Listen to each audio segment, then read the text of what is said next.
Ya, Assalamualaikum warahmatullahi wabarakatuh. Alhamdulillah, Pak Mei sudah bergabung ya, Pak ya. Iya, alhamdulillah. Ya, alhamdulillah.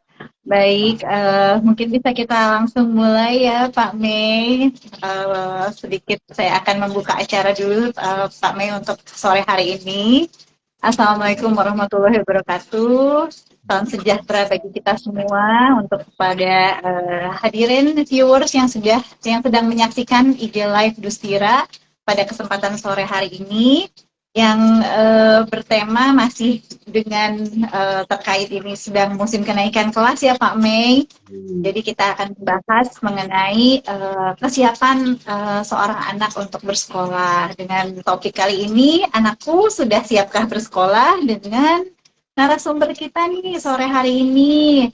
Saya akan perkenalkan Bapak Meidina Adi Pradana, sarjana psikologi, master psikologi, yang sudah sangat berpengalaman sepertinya ya Pak Mei. Kalau melihat CV-nya, wah sudah lama sekali berpraktek ya Pak Mei.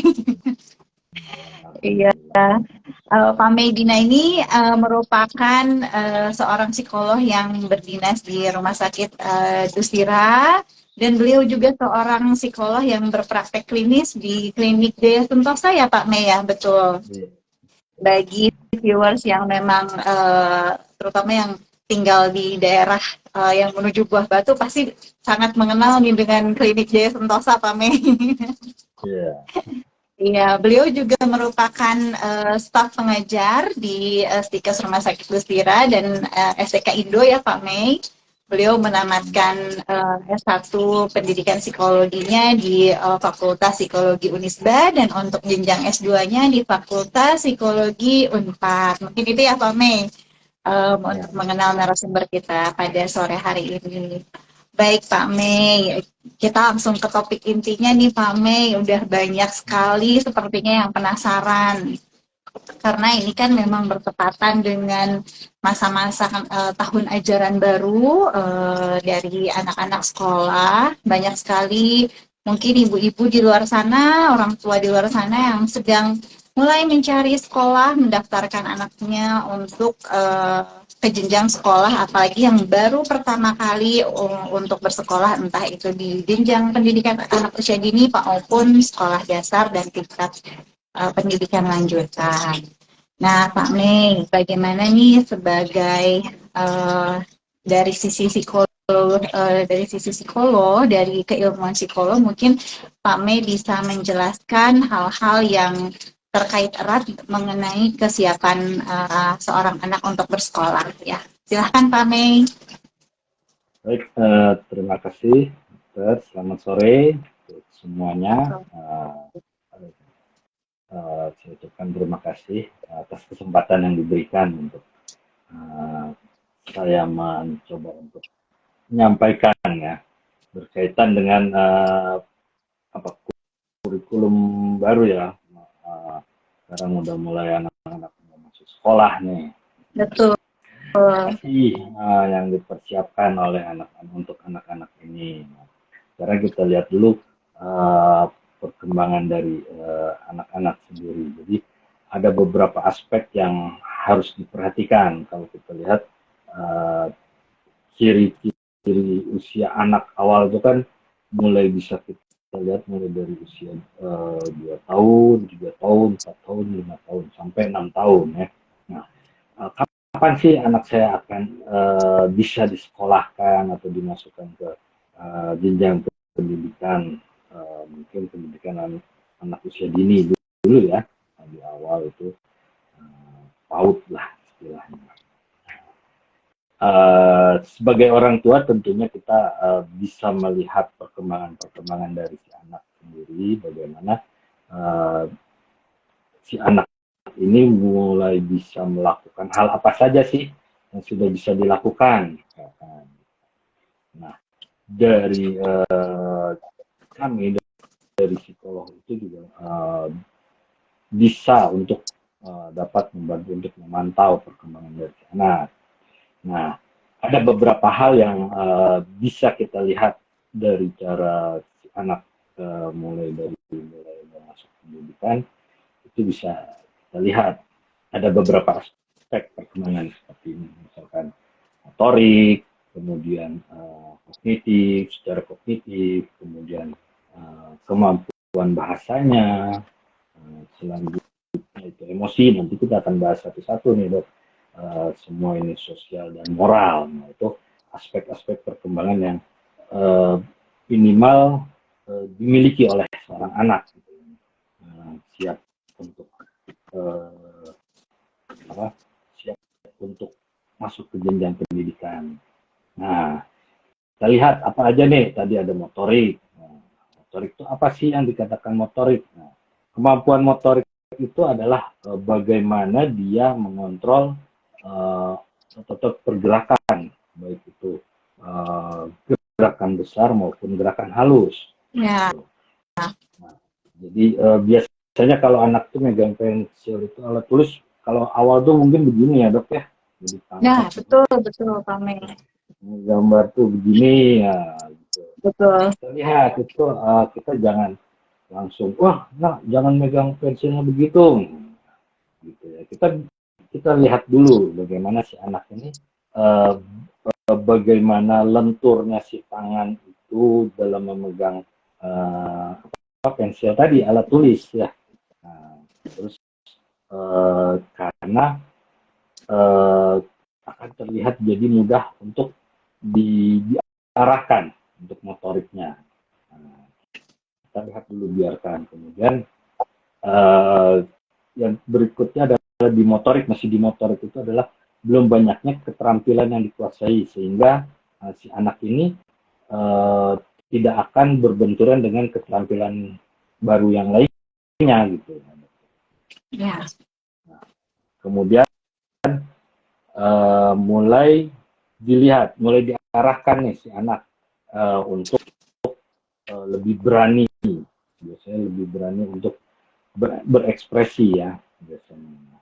Nah, kalau misalkan dia mulai memegang pensil, alat tulis seperti tadi, bagaimana sih dia mengekspresikan kemampuan dalam mewarnainya. Misalkan mewarnai ya, kita kasih biarkan kita buat satu lingkaran besar. Nah, bagaimana dia mewarnai si lingkaran itu misalkan. Nah, apakah acak-acakan atau rapi atau bagaimana? Nah, nanti boleh kita mengarahkannya dia dengan cara, sebaiknya ini tidak melewati garis, misalkan tidak melewati lingkaran, dan lebih enak kalau misalkan memegang pensilnya begini loh nak, misalkan. Itu yang bisa kita lakukan. Kenapa? Karena kalau begini nanti kamu susah mewarnainya. Nah, itu bisa kita arahkan untuk hal-hal seperti itu. Nah, yang berikutnya adalah kemampuan kognitif. Nah, iya betul Pak. Kemampuan kognitif itu adalah kemampuan dalam memproses, memberi makna, kemudian mengkategorikan informasi yang diperoleh melalui panca indera. Jadi kita mulai mengajarkan bagaimana ini panda, ini beruang, ini jerapah. Dia tahu apa yang dikatakan jerapah sih, gitu. Jerapah itu yang lehernya panjang. Kita bisa mengajak si anak, misalkan ke kebun binatang, melihatnya namanya jerapah lana. Atau kita bisa melalui gambar terlebih dahulu kalau misalkan tidak langsung ke kebun binatang seperti itu. Nah, itu dalam hal kemudian buah-buahan, apa yang dikatakan gambar pisang, kemudian jeruk, kemudian anggur misalnya. Ini kelompok buah-buahan itu bisa biasanya lebih si anak tuh lebih tertarik terhadap visual, lebih visual. Oh, iya. Kasih gambar jeruk, ini gambar jeruk, ini gambar pisang. Itu biasanya lebih menarik buat si anak ya. Betul. Lebih, ini yang warnanya ungu, anggur. Oh, ini Nah, itu mulai belajar warna juga dia. Oh, Ya, itu warnanya gini, pisang warnanya kuning, strawberry warnanya merah. Nah, itu iya, uh, jadi membantu si anak untuk memahami. Kemudian tadi misalkan mulai menggambar, mewarnai tadi gambar segitiga. Coba anak ambil warna pensil warna kuning misalnya. Jadi kita lihat dia ambil pensil warna kuning atau warna apa. Coba ya, diwarnai itu segitiganya, ini yang namanya segitiga nih. Nah, kemudian lingkaran misalkan, lingkaran warnanya apa? Merah misalnya. Sok ibu maunya warna merah, sok ambil warna merah, warnain. Kemudian kotak, bisa kotak warna hijau. Nah, jadi hal-hal yang seperti itu yang bisa membantu juga dia dalam hal dalam segi kognisinya, kognitif. jadi daya tangkapnya ya sepertinya ya Pak Ya. Mei ya yang perlu diperhatikan ya. Nah, yang berikutnya adalah bahasa. Kemudian bahasa bagaimana dia bisa mengungkapkan pikiran, apa yang dia pikirkan, apa yang dia pahami dengan perkataan orang lain. Itu yang coba kita untuk melatih dia untuk sejauh mana kemampuan bahasanya. Coba ceritakan tadi kamu dari mana sih? Aku tadi habis main ketemu sama temenku misalnya si A, si B. Terus kamu ngapain di sana di rumah si A, si B? Oh main ini, main congklak misalnya, atau main karet misalnya. Tapi anak sekarang mungkin jarang ada yang main karet, congklak. Kebanyakan Beda zaman gadget, ya Pak Mei. beda zaman gitu. Nah, tapi nggak apa-apa, maksudnya bagaimana dia bisa mengungkapkan, bagaimana dia bisa menyampaikan apa yang tadi dia lakukan gitu. Nah, yang kita harapkan sih seperti itu ya, bukan Betul. hal-hal. Nah, terus yang berikutnya adalah ini yang penting, masalah emosi. Tadi Ya, sudah motorik, bahasa, sekarang emosi. Bagaimana dia emosi itu kemampuan untuk mengenali perasaan, kemudian mengekspresikan, dan ini yang sulit, mengendalikan, bagaimana mengendalikan perasaan emosinya. Setiap keinginan yang dia inginkan tentunya tidak selalu bisa dia dapatkan ya. Nah, seperti ini kita harus mengajarkan itu untuk dia mengetahui bahwa mungkin sebelumnya dia pengen ini, kita bisa memenuhi, ya bisa kita penuhi, tapi ketika sudah mulai beranjak usia mau masuk sekolah, ya sudah mulai kita lihat nih kemampuan emosinya. Jadi karena kalau mau sesuatu harus dilakukan atau harus terpenuhi atau enggak sih? Kalau misalnya enggak, misalnya bisa ditunda, apakah ditunda atau bagaimana? Nah, itu kemampuan emosi si anak itu bisa kita lihat, karena itu dampaknya cukup ini ya, cukup panjang gitu kalau emosi ini juga. Nah, gitu. Apakah kalau pengen sesuatu misalkan dia merengek, tantrum, ya, terus teriak-teriak, nah, terus sehingga kita kadang kan melihat anak seperti itu, wah daripada malu-maluin kan, daripada malu-maluin di jalan nih, anak teriak-teriak ini, udah penuhi, kasih, dibeliin. Nah, itu eh, mungkin bisa membantu, mungkin juga tidak. Sebaiknya gimana? Sebaiknya diarahkan gitu, anak untuk tidak seperti itu, gitu. Emosi. Yang selanjutnya adalah kemampuan sosial ya. Kemampuan sosial itu bagaimana dia bisa menyesuaikan diri dengan lingkungan, kemudian berbagi dan memberikan respon terhadap lingkungannya. Jadi dia mulai dilatih, si anak itu mulai dilatih untuk kita lihat bagaimana sih dengan teman-temannya, kalau dia main, dia kalau dia punya sesuatu, apakah temannya minta dikasih, enggak, Ya. atau bagaimana. Nah itu kita bisa mengobservasi lah, bisa melihat, jangan misalnya, ini nggak boleh, ini punya aku dibeliin sama mamaku. Kita bisa ingatkan bahwa nak nggak apa-apa, misalnya boneka, katakan boneka itu pinjemin dulu, nanti kan pulang bisa kita bawa. Teman kamu mau pinjemin dulu, bisa seperti itu. Jadi dia mau berbagi dengan lingkungannya. Nah, yang berikutnya adalah, nah ini juga kaitannya sangat besar ya, kaitannya dengan moral. Ya. Bagaimana dia mampu membedakan antara benar, salah, boleh tidak, boleh atau tidak boleh. Nah itu kaitannya dengan norma. Nah, ya, betul. Baik norma sosial maupun agama ya. Jadi dia tahu pada saat bagaimana dia boleh mengambil haknya, pada saat bagaimana dia memberikan kewajibannya. Nah itu kaitannya dengan moral tersebut.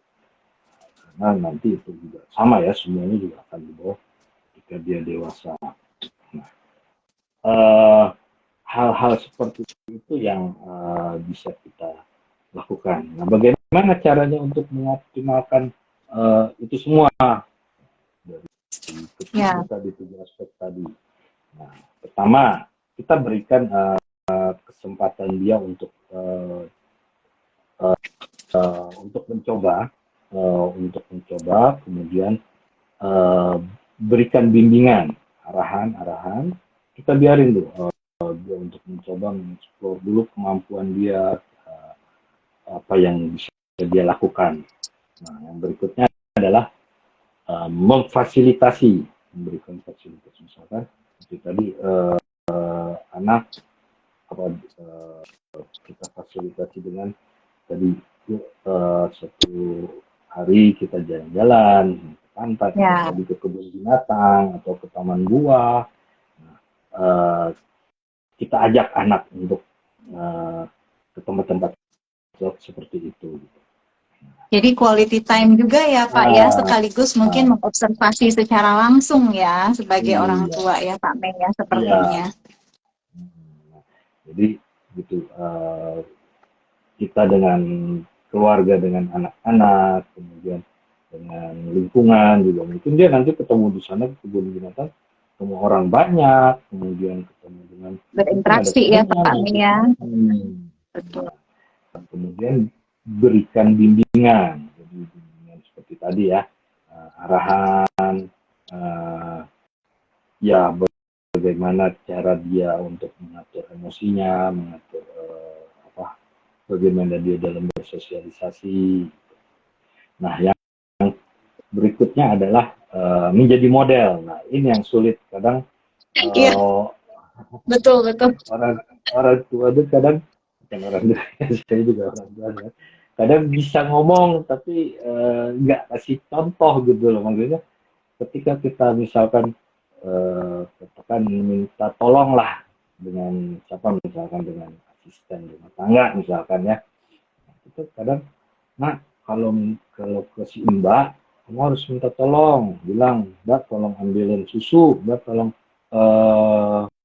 ambilin makan misalkan. Tapi kita sendiri tidak memberikan contoh gitu. Kadang ke asisten rumah tangga kita, Mbak ambilin itu dong, Mbak ambilin. Nah itu kan jadi model buat anak lah. Ayah sendiri, ibu sendiri nggak ngomong tolong, kenapa? Nah itu kan jadi model. Nah bagaimana kita bisa untuk menjadi model seperti itu? Nah itulah yang harus kita tampilkan gitu. Iya ya Pak, betul sekali. Karena bagaimanapun pendidikan pertama seorang anak manusia itu ya di rumah ya Pak Mei ya. Iya, lingkungan terdekat. Ya PR-nya sangat berat sih sebetulnya ya Pak Mei, tanggung jawabnya. Tapi dari yang Pak Mei tadi jabarkan ya Pak Mei secara keseluruhan untuk mengenali tanda awal ya Pak Mei kesiapan anak bersekolah, sebetulnya itu juga bisa berlaku ya Pak Mei bagi anak-anak yang direncanakan, mungkin karena sekarang juga sedang trending sekali nih Pak Mei yang homeschooling ya. Oh ya. Jadi mungkin itu pun sama ya penilaiannya ya Pak Mei untuk menilai Iya, kesiapan bersekolahnya begitu. iya. Nah, ya untuk homeschooling ini juga kan kita bisa lihat nanti kurikulum dan program yang Ya, diberikan dari pihak apa pendidiknya gitu ya. Kita bisa lihat nih baik, programnya baik. bagaimana, kurikulumnya bagaimana, gitu. Apakah sesuai dengan apa yang kita harapkan sebagai orang tua. Nah, bila itu sesuai dengan yang kita harapkan ya nggak masalah gitu. Nah, Ya, betul, pengennya nanti anak kita ini bagaimana sih gitu ya. betul. Karena itu kan merupakan aset ya, aset kita Ya, untuk betul, betul, menyesuaikan Pak Mei. Ya, bisa dibilang seperti itu. ya, baik, Pak Mei. Lalu ini nih, Pak Mei, yang sekarang ini juga kan sepertinya semakin kesini, semakin canggih ilmu pengetahuan, begitu ya, atau semakin banyak tools screening, gitu ya, baik pada anak-anak usia dini. Sekarang kan Pak, bagaimana kita ketahui banyak sekali anak-anak yang mengalami keterlambatan milestone atau kemampuan dalam berbahasa, dalam aspek bersosialisasi, atau mungkin orang tua atau viewers di sini sangat familiar dengan istilah misalnya speech delay lah gitu ya Pak Mei, atau misalnya anak yang memang ada gangguan untuk fokus konsentrasi dan memang seringkali itu agak sulit dikenali ya sepertinya ya Pak Mei.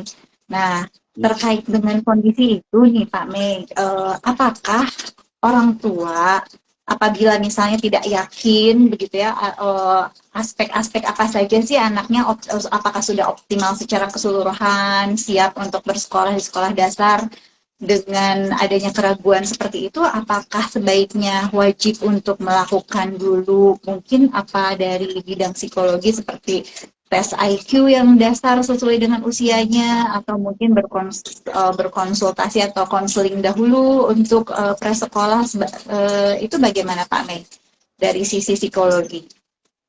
Ya, baik.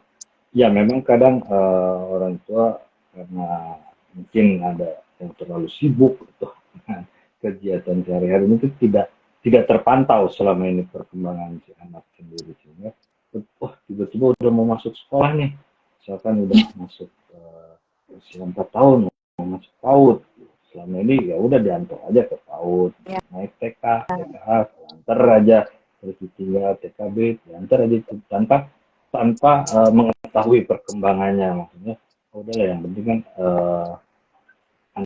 anak saya sudah sekolah, sudah masuk ke tingkat apa ke taman kanak-kanak. Nah, ternyata setelah itu dia harus mempersiapkan diri untuk masuk ke SD nih, udah mau masuk SD. Tapi kata guru ini misalkan, wah anaknya itu masih uh, suka nangis, misalkan masih suka ngompol, gitu. Waduh gimana nih? Itu kemudian apalagi kan salah satu syarat sekarang untuk masuk ke sekolah dasar itu usia 7 tahun ya, gitu ya. ya, betul. Dari pemerintah. Nah, kenapa sih harus dibatasi, maksudnya dibatasi ada aturan harus usia sekian tahun baru bisa Nah, masuk ya, sekolah. betul, Nah, betul.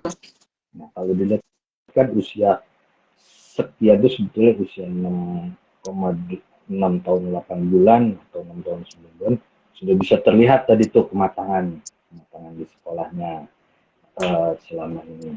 Nah, namun selain itu juga harus didukung dengan tadi pemeriksaan dari psikolog ya.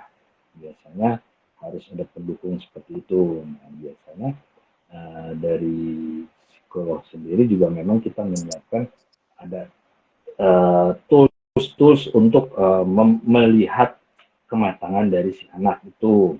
Nah, memang salah satu tesnya itu adalah bentuk tesnya itu yang nggak sama dengan orang dewasa, dokter, maksudnya tadi bagaimana dia mewarnai tadi misalkan, nah kalau titik-titiknya itu mewarnai untuk ini anak bisa mewarnainya gimana sih, apakah keluar dari garis misalkan atau tidak. Nah itu uh, salah satu tools yang diberikan oleh uh, ya dari pemeriksaan psikologi tadi gitu. Kemudian selain itu misalkan membuat garis, nah, kadang tes-tesnya hanya seperti itu gitu, tidak seperti orang dewasa yang ditanyakan, oh siapa ini presiden, siapa ini, enggak. Beberapa toolsnya itu salah satu toolsnya gitu. Nah juga untuk melihat kematangan, jadi dilihat aktivitas si anak, kemampuan intelektualnya, kemampuan kognisi tadi, kemudian kemampuan motorik dan segala halnya gitu. Nah, itu uh, yang dilakukan dari psikologi gitu. Seperti itu dok. Nah, mungkin itu. Ya. Jadi Sepertinya Pak Mei, apabila ternyata dari pemeriksaan secara psikologis dinyatakan belum siap, mungkin memang harus legowo ya Pak Mei untuk tidak iya. memaksakan begitu ya. Karena kalau zaman dulu itu kadang sekolah tuh, saya ingat saat saya masuk sekolah dasar itu nggak seperti sekarang. Dulu banyak yang satu angkatan dengan saya di usia 5,5 tahun atau di bawah 6 tahun memang sudah diperbolehkan untuk masuk sekolah dasar tanpa ada pemeriksaan atau tes apapun. Tapi beriringan sejalannya waktu, ternyata sekarang ada batasan usia tertentu dan tidak memandang sekolahnya di kota mana, di tempat mana, baik itu swasta ataupun negeri, ternyata ada satu peraturan dari secara usia yang memang ada pakemnya gitu, ternyata ada Iya. alasannya ya. Iya. Jadi memang Baik-baik Pak Mei. Jadi sekolah memang itu sekira bisa Pak Mei mungkin jelaskan nih, seandainya ternyata seorang tua itu memaksakan anaknya untuk bersekolah, di mana secara baik itu mental, baik itu perkembangan motorik, sosial, ataupun tadi kognitif itu seorang anak belum siap, ketika dipaksakan, kira-kira apa ya Pak Mei yang dapat terjadi nih efeknya ya, bagi seorang anak tersebut? sebetulnya banyak hal ya, banyak hal yang bisa terjadi. Cuman salah satunya mungkinnya bisa kita bicara misalnya masalah emosi. Emosi ini Betul. sangat apa ya, berpengaruh sekali terhadap si anak. Si anak ketika TK, ketika PAUD misalkan, antara sama ibunya ditungguin di depan kelas misalnya. Oh, yang penting di kaca kelihatan ibu saya kepalanya atau badannya ada di luar sekolah. Ketika dia masuk ke SD kan sudah tidak bisa seperti itu. Mungkin bisa, oh ibunya nunjukin tangan misalkan, Yeah. tangannya mengabaikan, melambaikan tangan supaya anak, oh itu tangan ibu saya masih dulu. Nah kan, tapi hal itu kan tidak bisa terus dilakukan gitu. Nah ibu harus melihat bagaimana si anak sudah bisa mulai dilepas, kemudian tadi kaitannya dengan emosi, kalau ibunya nggak ada, oh, jangan terus nangis dong, nah, jangan terus ngambek keluar kelas, nggak mau masuk kelas, nggak mau sekolah lagi karena saya ditinggal sama ibu saya. Nah itu akan berpengaruh ke depannya terhadap si anak seperti itu. Kemudian eh, dalam hal selain itu, dalam hal bersosialisasi ya, kalau misalnya di sekolah kan tadi dia ketemu dengan temannya yang mungkin usianya mungkin ada yang lebih tua atau lebih muda. Nah dia kan bisa melihat si anak itu, oh teman saya aja nggak kayak gitu gitu, ditinggal ibunya nggak masalah gitu. Nah, itu hal-hal seperti itu yang bisa berpengaruh terhadap si anak. Kalau misalkan dia tidak ada ibunya, wah ibunya nggak kelihatan nih, tangannya juga nggak ada ini. Tapi teman saya kok nggak masalah ya, dengan saya mah mau nangis aja, mau kejar, mau teriak keluar kelas misalnya. Yeah. Nah, ini kan menjadi bahan uh, kita kembali kalian masih diajarin kepada anak bahwa uh, di sekolah itu sudah mulai tidak bisa seperti itu, nah gitu. Coba lihat teman kamu yang lain. Kamu harus bisa menyesuaikan dengan lingkungan sekitar, menyesuaikan dengan keadaan sekitar uh, tempat dia berada. Ya, Gitu. Itu betul, salah satu. betul. Ya. Tapi Tapi mungkin banyak hal apabila, lain. oh, ya, ya, baik-baik Pak Mei. Namun kalau misalnya ternyata nih Pak Mei, kadang-kadang kan mungkin karena kita juga masih agak awam ya Pak Mei, kadang-kadang kita bingung ini anak sebetulnya udah siap secara mental atau mungkin karena misalnya tampilannya ternyata biasa aja gitu ya, maksudnya baik secara kehidupan sosial sehari-hari anaknya kayaknya aktif misalnya ya, saat waktu di taman kanak-kanak atau di pendidikan anak usia dininya juga sepertinya kok kayaknya nggak ada masalah. Namun ketika masuki sekolah dasar mungkin kok sepertinya kemampuan akademisnya tidak bisa mengikuti dengan baik gitu. Apakah itu murni mata-mata dia tidak siap bersekolah secara kemampuannya, atau misalnya mungkin ada hal yang lain mungkin yang ternyata ada gangguan sesuatu di kemampuannya atau di aspek sosial atau di kognitifnya sendiri, Pak Mei? Ya.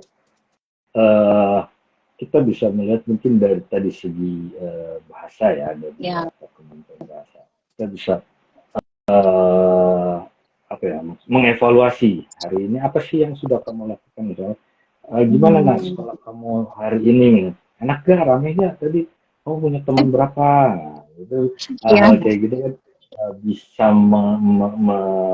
menumbuhkan dia untuk mau bercerita gitu loh. Siapa ya, aja sih teman betul, betul, saya betul. gitu. Teman kamu siapa aja, terus pelajarannya apa aja. Nah, tadi ibu siapa aja ya di sekolah, di kelas yang ngajar kamu. Nah, itu kan bisa untuk melatih dia untuk kemampuan bahasa gitu. Kedua, Ya, juga untuk melihat dia melihat ke apa ya, ketelitian dia misalnya, kemampuan dia, apakah dia apa ya, apakah dia bisa melihat lingkungan sekitarnya dengan ketelitian dia. Oh ini guru saya, ini teman saya, teman dekat saya, misalkan. Itu bisa membantu dia untuk uh, untuk dia bisa mengeksplor secara kognisi dia gitu. Nah, kalau ternyata misalkan oh di sekolah hasil dari evaluasi belajarnya seperti tadi yang disampaikan kok nggak bagus gitu. ya, Nah, itu bisa kita lihat gitu, misalkan wah kalau perlu tadi ke psikolog misalkan, ke ya, psikolog apakah gangguan apa konsentrasinya kah, atau biasanya kan anak mudah ter teralihkan, ya, jadi ada ya, betul Pak teman-temannya Mei. main di luar, dia lagi belajar, teman lainnya lagi main sepak bola misalkan, dia hobi sepak bola, jadi matanya ngeliat-ngeliat keluar, jadi nggak fokus, apakah seperti itu Betul. gitu, atau dia sedang misalkan kesal di rumah, kemudian sampai ke sekolah dia harus ulangan sehingga dia emosi, dia kesal di rumah sehingga tidak bisa ingat pelajaran yang telah dia pelajari sebelumnya, apakah hal seperti itunya gitu. Nah, itu kan bisa harus kita lihat tahapan-tahapannya gitu. Misalkan tadi pelajaran apa sih yang kurang, nah, kita Ya, bisa coba untuk ya, tadi bisa kita untuk konsultasikan ke psikolog juga gitu. ya, Psikolog itu bukan baik. berarti ya sekarang biasanya orang menjadi psikolog kan selama ini dalam tanda kutip, ngapain ya psikolog, nah itu yang harus mulai Stigmanya ya, dihapuskan, Pak Mei ya, harus dirubah ya. ngapain bawa anak saya ke psikolog, anak saya nggak kenapa, nah ini kan Nah, berarti ya, ke betul. psikolog itu sesuatu yang Sepertinya mengerikan, bukan. itu tabu ya, mengerikan ya, Pak Iya, Mei. kita udah datang di psikolog, oh pasti bermasalah nih anaknya, oh enggak juga gitu. Nah, justru Baik, Pak itu Mei. kita untuk bisa mengetahui perkembangan anak itu mungkin dengan bantuan tadi profesional seperti psikolog gitu. Baik, Pak Mei. Ini ada satu pertanyaan titipan lagi nih Pak Mei, kayaknya aduh ini pada seru nih ibu-ibu soalnya pada pengen lebih tahu. Jadi ini ada satu titipan pertanyaan sebetulnya untuk pertanyaannya spesifik Pak Mei. Jadi ibu ini menanyakan bahwa apakah mungkin apakah kita harus selalu mengevaluasi kesiapan anak untuk memasuki tingkat pendidikan itu apakah secara rutin, misal jadi anaknya ini sudah menjalani pendidikan SD selama 6 tahun, selama ini tidak ada kendala, tapi ketika mungkin ke jenjang berikutnya, peralihan ke sekolah menengah atau penuh sekolah menengah atas, ataupun yang lebih krusial misalnya dari jenjang sekolah yang sekolah menengah atas ke mulai masa berkuliah, apakah juga orang tua tetap harus mengevaluasi dan menilai apakah anak ini sudah siap belum, baik secara akademis ataupun secara mental emosionalnya untuk menghadapi jenjang pendidikan berikutnya. Lalu yang kedua, katanya ini Pak Mei, spesifik nih pertanyaannya masih nyambung.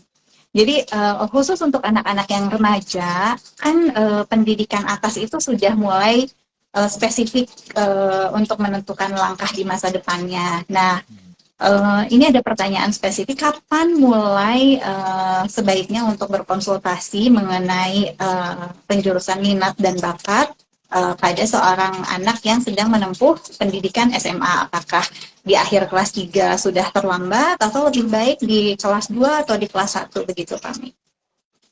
Ya, baik. Terima kasih pertanyaannya cukup ini ya. Banyak.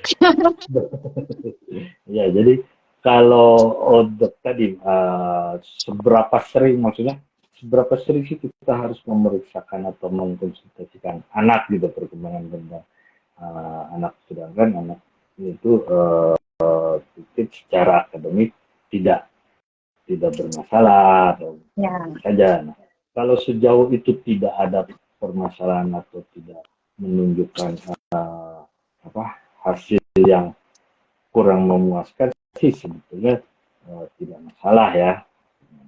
Namun kalau misalkan ini ada laporan dari sekolah, saya pernah menerima klien itu anak ini pindah-pindah sekolahnya. Kenapa sih pindah-pindah? Ternyata dia ketika saya tanya, senangnya berkelahi. Oh, masih SMP, masih SMP sudah begitu. Iya Pak, hobi kamu, hobinya berantem. Gitu. Nah itu kan tidak baik. Gitu. Nah sehingga pindah sekolah gitu.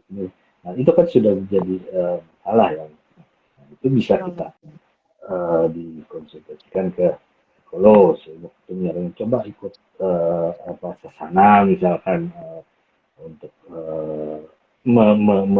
mungkin dia punya energi yang besar yang harus dia salurkan misalkan.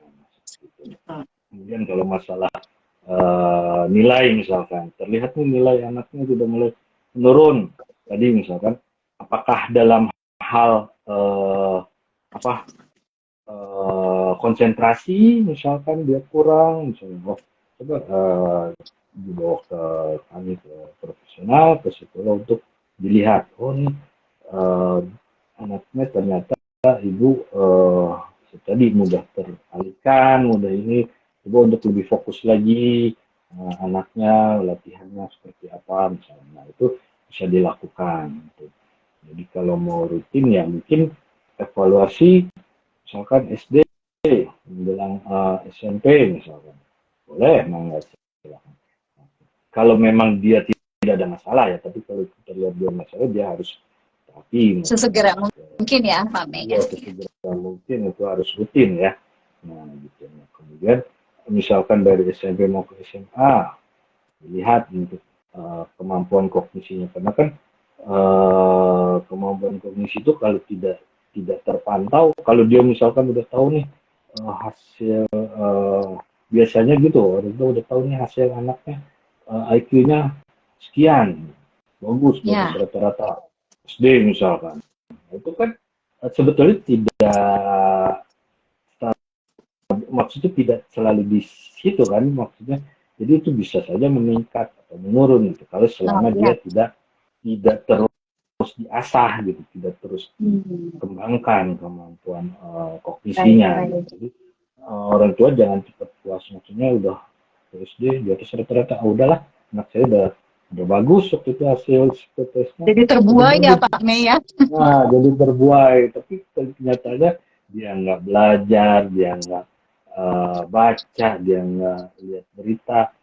Akhirnya ketika dites lagi SMP mau ke SMA menurun ini gimana pada waktu itu kan kita sering. Nah itu mungkin saja terjadi karena kan perkembangan eh, intelektualnya mungkin meningkat, tapi dia Ya. tidak dibarengi dengan ya seperti itu. Itu yang pertama. Nah, yang kedua, pertanyaan kedua tadi, kapan sih sebaiknya melakukan pemeriksaan atau psikotes ya untuk anak usia remaja mungkin yang Ya, betul menuju betul SMA. Pak Mei. Nah, saya banyak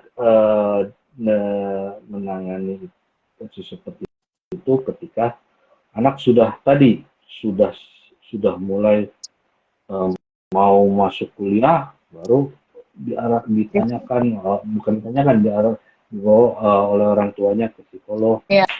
Dan saya sebetulnya ketika dia memasuki usia remaja, dia masuk SMA, sudah mulai ditanamkan tuh Hmm.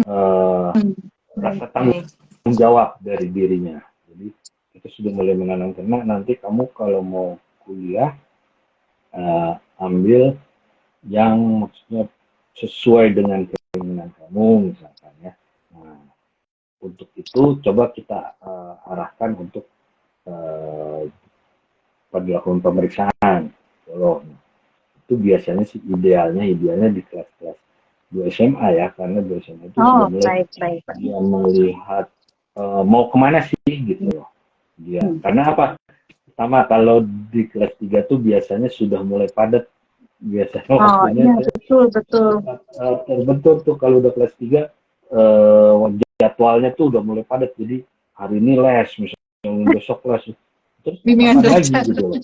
Nah ya kan, nah kalau kelas Iya, 2 betul, mungkin betul, masih Pak bisa Mei. ada waktu luang gitu. Jadi nah di situ pun kita sudah mulai menanamkan bahwa dia harus bertanggung jawab dengan pilihan dia nanti gitu. Kamu mau sekolah eh, lanjut kuliah atau mau apa nanti, itu sudah menjadi tanggung jawab kamu dan menjadi tanggung jawab si anak untuk menentukan pilihannya, apa yang dia Baik, pilih baik.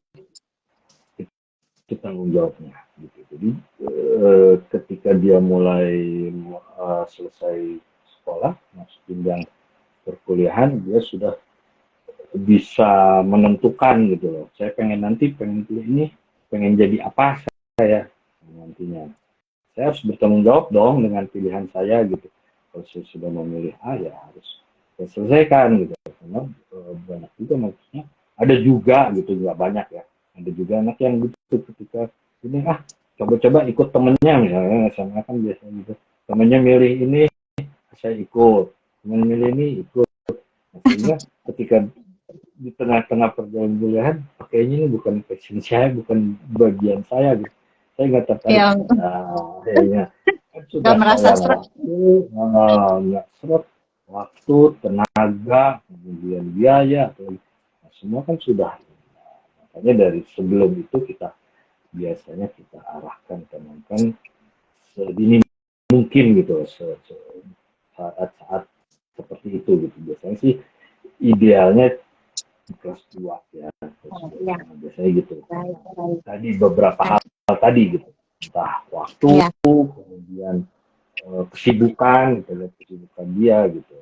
Kemudian ya, tadi kalau kelas 1 kenapa kemudian kelas 1 main?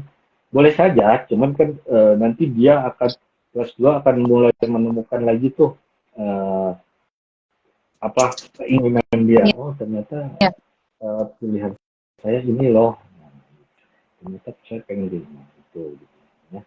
Nggak masalah sebetulnya kelas 2, tapi kalau kelas 3 tadi rawan waktu lah. Iya, jadi Waktunya malah nggak sudah fokus ya, Pak Mei ya. Iya, ah, baik. Aduh, menarik sekali, Pak Mei ini. Ternyata kesiapan bersekolah itu bukan bagi anak-anak yang mulai akan bersekolah di tahap baik itu pendidikan anak usia dini ataupun sekolah dasar ya, tapi ternyata di setiap tahap jenjang pendidikan juga memang harus dipastikan apakah dia sudah siap baik secara kemampuan kognitif, mental, sosialnya, dan kemampuan bersosialisasi, bahasa, dan sebagainya.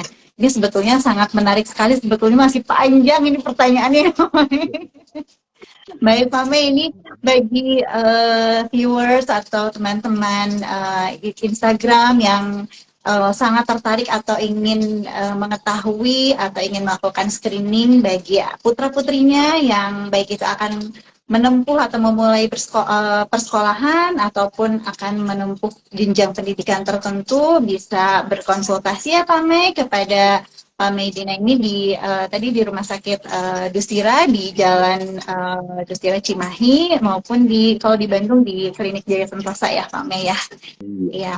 Pak Mei, terima kasih. Mungkin sebelum Pak Mei memberikan closing statement, izinkan saya untuk meresum sedikit ya Pak Mei bahasan kita pada sore hari ini, bahwa memang sangat penting bagi orang tua untuk mengenal tanda-tanda seorang anak apakah sudah siap bersekolah atau belum, baik itu dari beberapa aspek tadi, dari kemampuan bahasa, bersosialisasi, motorik, baik itu secara kemampuan, secara aspek moralnya, apakah sudah bisa mengenal mana hal yang baik, mana hal yang benar, di mana kita juga sebagai orang tua untuk mengoptimalisasinya juga harus senantiasa memberikan stimulasi dan kesempatan untuk bereksplorasi bagi anak-anak kita, dan terutama menjadi seorang role model ya, yang seperti Pak Mei sudah sampaikan tadi, di mana itu memang sesuatu yang akan sangat menguras energi dan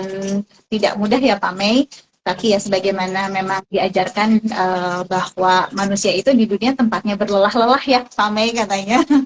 Jadi setiap lelah yang kita alami itu insya Allah jika ikhlas akan menjadi suatu kebaikan dan pahala bagi kita semua. Begitupun bagi anak-anak yang akan menempuh jenjang pendidikan, baik itu yang lebih atas lagi ataupun di masa perkuliahan juga tetap harus dievaluasi apakah sudah siap secara kognisi, mental, dan sosialnya. Dan jangan lupa terus mengevaluasi dan berkoordinasi dengan pihak sekolah ataupun psikolog yang ada saat ini untuk berkonsultasi mengenai kesiapan anak tadi, agar pendidikan yang ditempuh dapat berlangsung sangat optimal yang membawa manfaat bagi anak, keluarga, dan lingkungan bermasyarakat. Amin ya rabbal alamin. Sebelum saya tutup, mungkin saya persilahkan kepada narasumber Pak Mei untuk memberikan closing statement-nya, Pak. Ya, baik, terima kasih. Kita sebagai orang tua tentunya ingin memberikan yang terbaik pada buah hati kita, sehingga apa yang kita harapkan dengan